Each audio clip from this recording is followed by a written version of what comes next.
Hello everyone. Today I'm going to share with you my personal story and testimony of having an abortion around 20 years ago. I didn't really want to share this story, but I really felt God wanted me to, so out of obedience I'm sharing. And the more I prayed about it and thought about it, the more I realised this was going to be very valuable for myself, but also for others who might watch, because I myself have also been blessed by other people sharing their stories. So that is why I'm sharing it here today, because it feels like the time is now. Growing up, I was in a home with my parents, my mum, my dad, my brother, quite happy. No major issues, but when I was about 10 or 11, they actually got divorced. And I think from there, maybe the classic story, but something just broke inside of me. And I think as a result, I just switched into like self-survival mode, and I just instinctively knew I need love, affirmation and attention from somewhere. I'm not getting it here, so I need to look for it. And I was always looking for it. And you know, you look for it in money, popularity, looks, guys, money, the lusts of the world really. And I definitely was starting to try and find my identity in all of those things. And from the media and the TV that I consumed, I quickly learned that being sexy meant being powerful, being seen, and having the attention that you'll need. And growing up, my brother just had also these women on his bedroom wall from magazines, and subconsciously I think I took that in and just looked and thought, okay, this is what you need to be. This is what a woman is. This is what's up on the wall. This is what's elevated. Get to that status, get to that, and shape your identity. Then you're going to get the love and attention of the guys, really, I suppose, because in my head, that's what I needed. But obviously it's a lie that you believe. But I then began to follow that lifestyle and make those choices to the point where I was then pursuing a career, just like those women on the wall, as a glamour model, because I thought this is it. And my goal was genuinely to try and become one of the world's sexiest models and be in the FHM magazine. I didn't have any role models, and I didn't have God speaking identity into my life. So by the time I was 17, 18, I got pregnant because I was living that kind of lifestyle. It wasn't a case of I'd been in this long relationship, we'd slept together and I got pregnant. It was a one-night stand. It happened and it didn't mean anything to me. Nothing meant anything to me anymore. I think the more I lived in sin, the more hardened I became. And as we know, sin equals death. So a one-night stand doesn't mean anything to me. A pregnancy didn't mean anything to me. All I was concerned about was my new career to become one of the world's sexiest models, and a baby was just not part of that plan. And like many of you, even today, but definitely when I was growing up, you hear from teachers, peers, even to some extent, the TV, maybe even parents, whatever you do, don't get pregnant. You just know that that's almost like, just don't ever do that. Why? Because you're told your life will be over, ruined. Any prospects, any future, any dreams you had, it's over. And all I thought was, I got plans, and I was very determined, and I thought nothing is going to get in my way. And I was just brutal like that. So when I found out I was pregnant, I didn't even have a kind of, oh, should I, shouldn't I? I was just, it's happening, it's being done. I spoke to my parents and they said, can we just talk this, there's a baby to consider, and like maybe we can look at your options. They weren't saying don't, but they were like, look at your options. I was like, there is no option, it's happening. And by then I was very rebellious, so I didn't listen to anyone but myself anyway, so no one could tell me anything. And that's just how it was. So by the time I booked the appointment, I was very much, this is happening, it's just a clump of cells, let's just finish the job so I can get on with my life. As far as I was concerned, this is an absolute inconvenience to me, absolute burden, And the whole time I was waiting for the abortion, I felt very sick, but I was also emotionally distressed because it's not really, I just felt like this is in my way and hurry up and go. But by the time I got to the clinic, I was very surprised to see how many women were also there waiting for an abortion. And because I was young, 17, 18, I believe I was 18, I was very emotional and stressed, but I couldn't quite articulate. So I just sort of played up, and I was very much like, oh, hurry up, I've got stuff to do. And, you know, very insensitive. But at the same time, why should I be sensitive in that area? I feel like some women were looking at me like, you know, this isn't really the place to play up. But I look back now and I feel like, well, what is this place? If I could go back now, I'd be like, well, what is this place? You're basically killing babies in this place, and you're telling me this isn't the place to play up. Show some sensitivity. How about we just stop killing the babies and then we show the sensitivity in that way? But we can get to that in a second. But I was very much like, let's get it done. They said, take this tablet, jump on the bed, we'll put you to sleep. I was put to sleep. I woke up, it felt like I'd been asleep 5 minutes, and they were like, bye. And I was like, for a moment, a very, very brief moment, I was in this room on my own. And for a brief moment, I just remembered thinking, what has just happened? There was no doctor to be seen. You just left to it after. Like, put your underwear back on. And you just know, there's just something about that room that you just know, and we will never talk about this again. You just knew, okay, that didn't just happen. And you're almost told, now press on, okay? Nothing to see here. And I just remembered thinking, anyway, let me get out. Something weird is in here. And I honestly, the more I look back, I'm like, it was almost like being in an empty,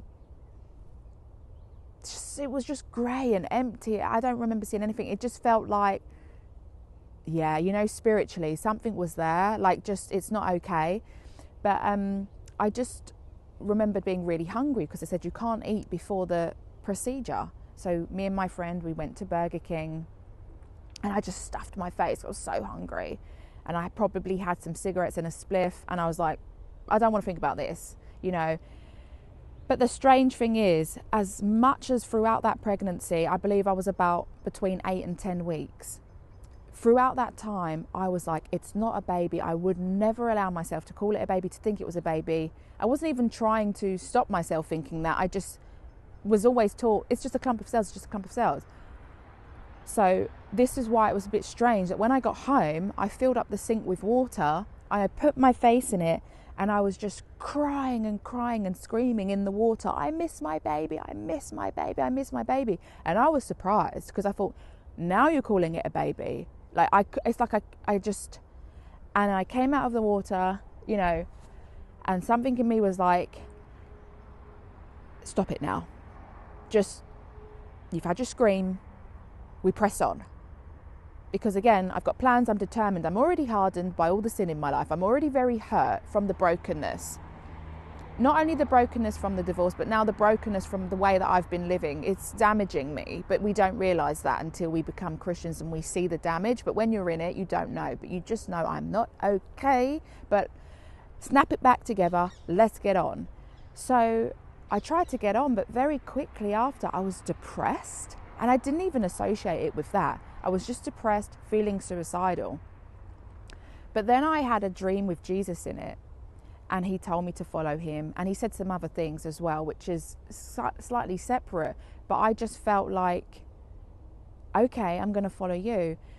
But I just had this feeling, because I was raised as a Catholic, that I'm just not going to be forgiven for this. I'm just not going to be forgiven. Like, it's an abortion, we all know, like, it's the worst one after, you know, I mean, it is murder, but you kind of feel, and I just felt like God isn't gonna forgive this. So then I went to a church with my grandma. My parents were there, and they weren't Christians at the time. My grandma was.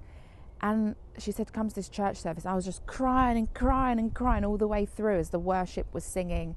And there was a song on the screen that said, oh, happy days, he's washed all my sin away. And I just thought, this is too good to be true. This is lovely.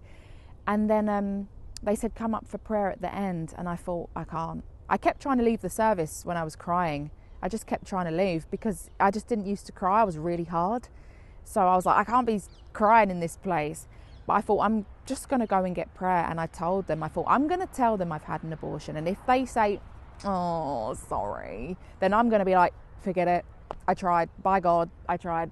It's over for me. It's hopeless now. I'm just going to have to press on and get on with this. And they just loved on me and told me that God forgives me. And I just felt this rush come through me of the Holy Spirit. And it was amazing. And I just knew that I knew I'd been forgiven, which is fantastic. But then I become a Christian, and that's amazing. And everything changes. My whole life changes around. I literally go from darkness to light, and everything completely changes. But for some reason, because I knew I was forgiven, I just sort of buried what had happened. I told people I'd confessed, but I just sort of buried it because it was quite traumatic when you look back. It's like it's a trauma. But I just parked it, and every now and then it might come up, but I just felt like, well, you know, we've all done things, right? But I think it was around 2020 when my Christianity just took another level and another turn. And I also started to realize I'm quite conservative. And I also started to look at the pro-life movement and realize, like, oh wow, these are real babies. Like, they're not clumps of cell, they're babies. And I just started to think, what was my baby like? And I started to look it up, and I was like, oh, okay, let's, But then as the years went by, there were moments, and I was just getting stronger in my conservative values and my faith. And I was thinking, yeah, pro-life, like, oh my gosh, take the veil off, off your eyes. And I was just like, yeah, because I had so many other things to deal with in my life, this area was, almost not ready. I wasn't ready for it yet. But it started to come and come and come. And I realized I had a bit of an issue when I wanted to defend the pro-life, but I felt this, but you can't because you've had an abortion. So sit down. You don't get to speak on this. And I just thought, yeah, I really want to defend this, but I'm going to have to say that I've done it. And I had this nice Christian image now. I'm a conservative, and I really am so pro-family. Like, it's just so me. But I just felt like there's this dirty stain of abortion in my life. And I felt like this is disqualifying me. That's what the enemy wants me to think. It's disqualifying me. You can't speak. You can't defend the unborn because you've done it. Accuse, accuse, accuse. Well, guess what? I'm here now, and I'm telling my testimony. And I believe this is just the start of my journey of defending the unborn. Now that I'm aware, and now that the shame has been broken off me. And that's why I'm doing this video today, is to say that I have completed like a 8-week post-abortion trauma kind of workshop healing. And I really didn't think I needed it. I really didn't think I needed it. And it was a friend who kept encouraging me, try it. But I thought, I don't need it because I wasn't thinking about it all the time.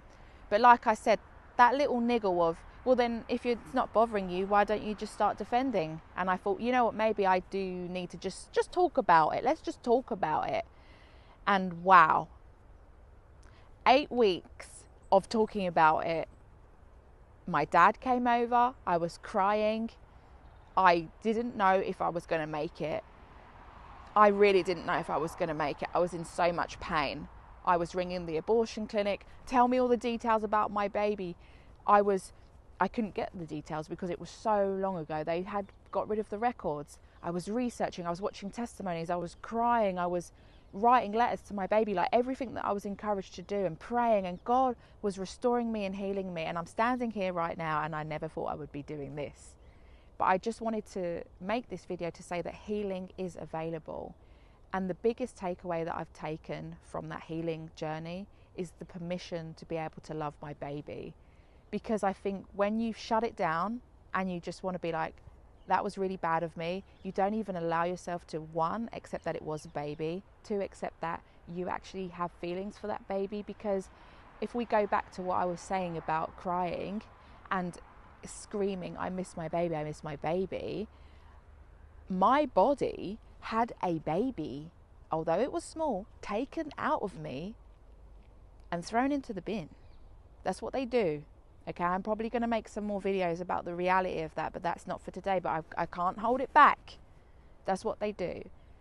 And it's taken out of me, and I'm supposed to just crack on and get on with my day. But my body was saying, I miss my baby. It was not supposed to come out of me like that and just go away. So I had a love for my baby. It's natural, it's innate. God gives it to us. And I was not allowed to love that baby anymore. I had to pretend it didn't even exist. No funeral, no acknowledgement of death, no time to grieve. We press on because what are we supposed to be? Women. We have a choice. We're, strong, independent. Ew. What a horrible, horrible way to talk about us. This feminist movement.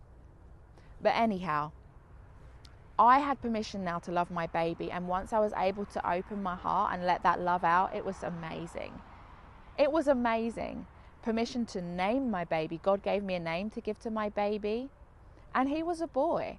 And I knew that because when I was pregnant, I wasn't even a Christian, but I had this vision of a boy at all different stages of his life swimming around in water.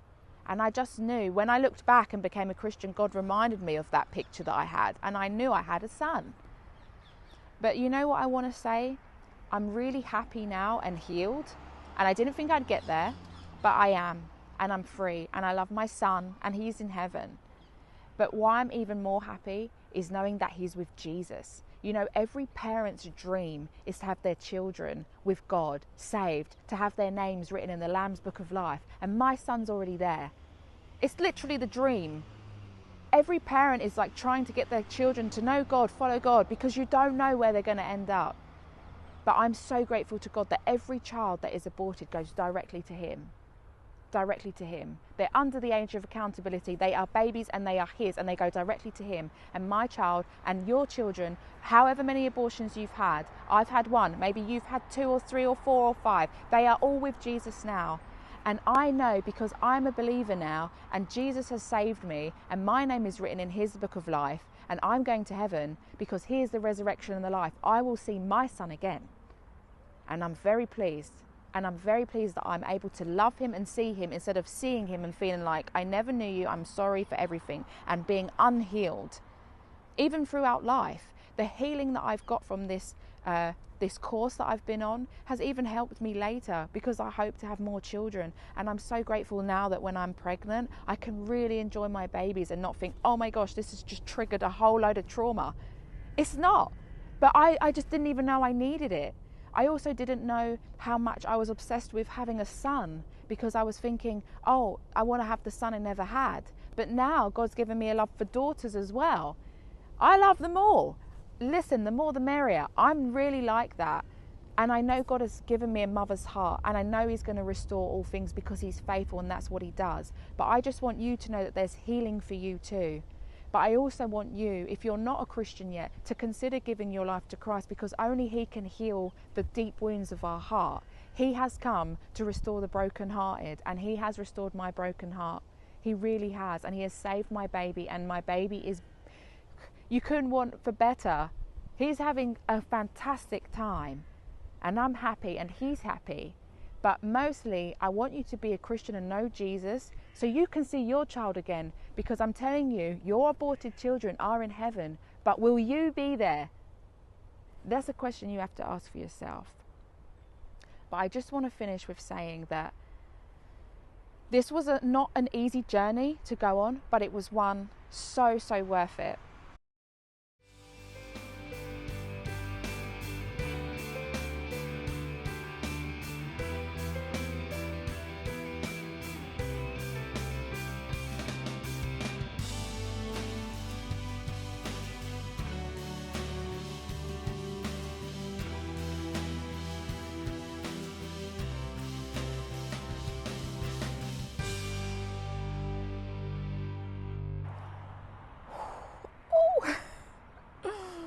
Ah!